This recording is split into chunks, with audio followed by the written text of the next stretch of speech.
Hey guys, it's Neffy. Today was a crazy day. Just got home from the office from meeting with some clients. I got the baby in the back there. So I just want to do this video really quickly because I know that a lot of you missed the video that I had done earlier, and I promised that I'd redo it. Obviously, I'm not going to do it right now, but I'll at least touch on one subject that was mentioned in that video.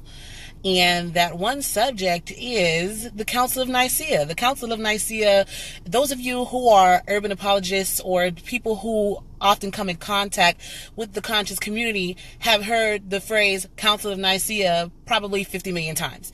And what do they say happened at this council?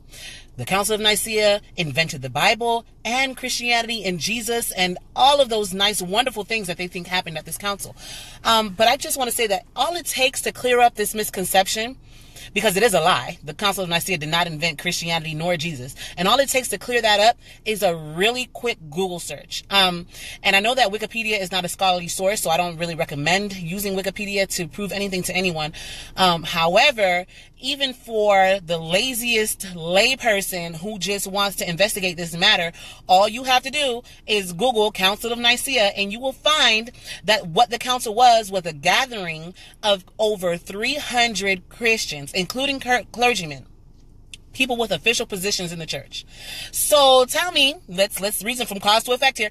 Tell me, how can it be that the council invented Christianity when there were Christians present at the council? And they got together to discuss this issue of a doctrine known as Arianism, which basically was separating the deity of Christ from the deity of the Father. And Arian was basically teaching that Christ, being the Son, could not be one with the Father. It could not be God himself. And so the council got together. Yes, it was commissioned by Constantine, who saw that this was an issue within his territory, not necessarily because he was so inclined to be a Christian or wanted to start Christianity, whatever the case may be. No, he commissioned this meeting because it was causing a rift within his society, and he wanted to put it to rest. So they got together and they discussed, scriptures such as John 1:1, in the beginning was the Word, and the Word was with God, and the Word was God. And clearly that's telling you that the Word, Logos, and the Father were one and the same. So they put that doctrine to rest at the Council of Nicaea.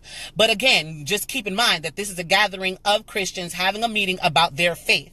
Also, to debunk this whole Council of Nicaea created Christianity myth, all you have to do is do some more research on persecution, on the early persecution of Christians. There has been persecution of Christians prior to 325 AD, the magic date that they love so much.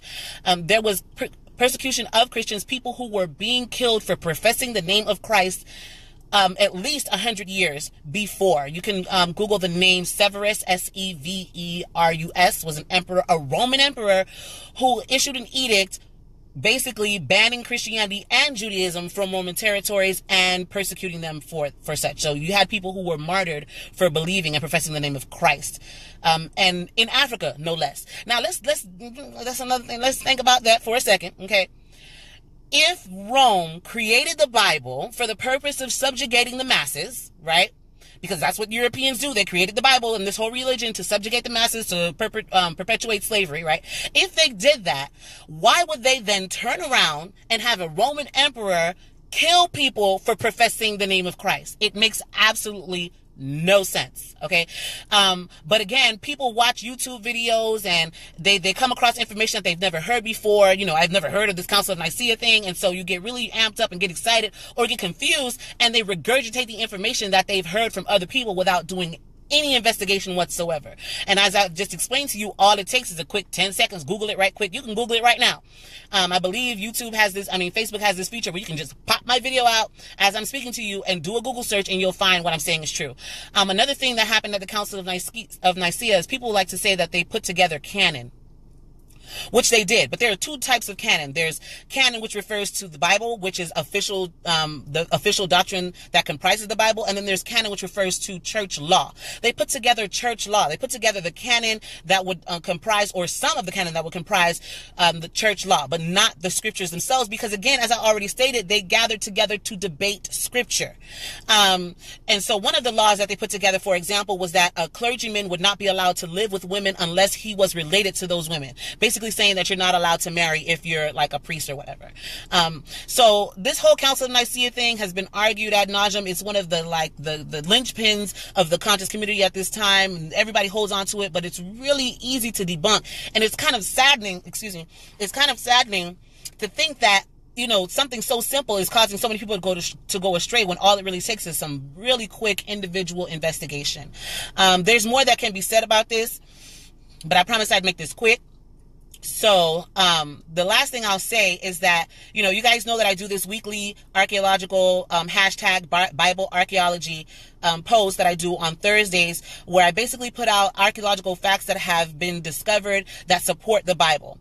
Okay, so here's another thing I just want you to think about. Just use your reasoning ability to think about.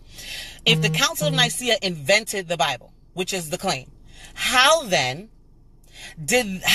are we finding discoveries, archaeological discoveries as of the 1800s, 1900s that support the Bible? If all of the people in the Bible are made up, if all of these people are fictional characters, how is it that we're finding, for example, the latest post I did on Bible archaeology was on the Pilate stone, Pontius Pilate stone. How are we finding a stone or a memorial commissioned by Pontius Pilate in the year 26 AD? It's dated to 26 AD. How are we finding that now in the late 1900s if the Council of Nicaea invented Pontius Pilate in 325? It makes absolutely no sense.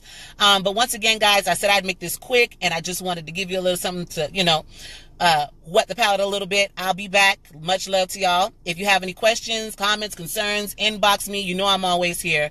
Love ya. Bye-bye.